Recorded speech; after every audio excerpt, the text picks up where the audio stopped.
Cut and Run is the title of the second episode of The Bad Batch, and honestly, a better name could not have been given. The Bad Batch are now on the run as deserters of the Empire, and what do?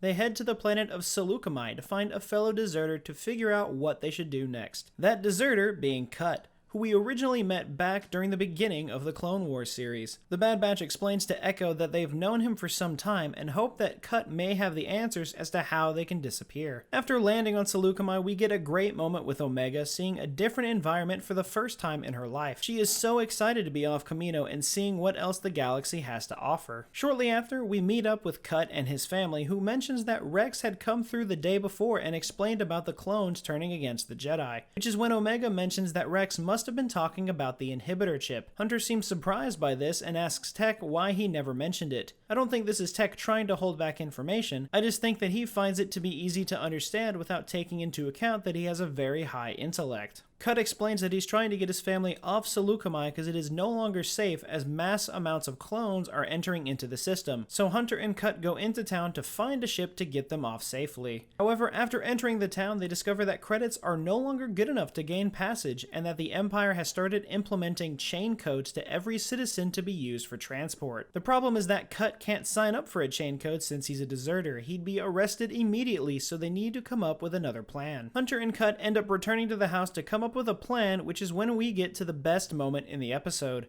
While everyone is discussing what to do about the chain codes, Omega is playing with Cut's kids outside. She ends up going past the fence boundary to retrieve a ball when she's attacked by a Nexus. While she gets back to the house safely, Hunter gets upset with her and doesn't give time to comfort Omega, whereas Cut takes over and makes sure that she is alright. This is a big moment in the show as the Bad Batch have a lot of learning to do in this area. They're not necessarily supposed to be parents, but since they have Omega with them, they may have to learn how to be a little more sensitive and passionate at times, like a parent would be. The Bad Batch are able to make a plan to steal blank chain codes and make them for Cut and his family.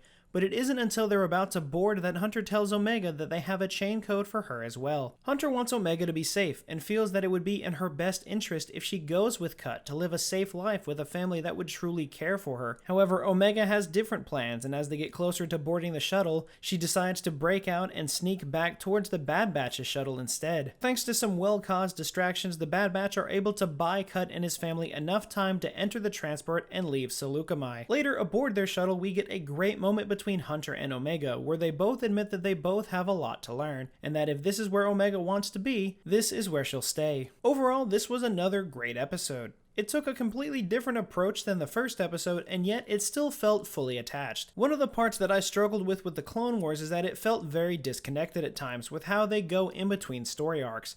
But somehow this didn't manage to skip a beat at all. But what were your thoughts on Cut and Run? Did you like this episode, or was it something you weren't expecting? Let me know all of your thoughts in the comments down below. Remember to like the video and subscribe if you haven't, and remember, the Force will be with you. Always.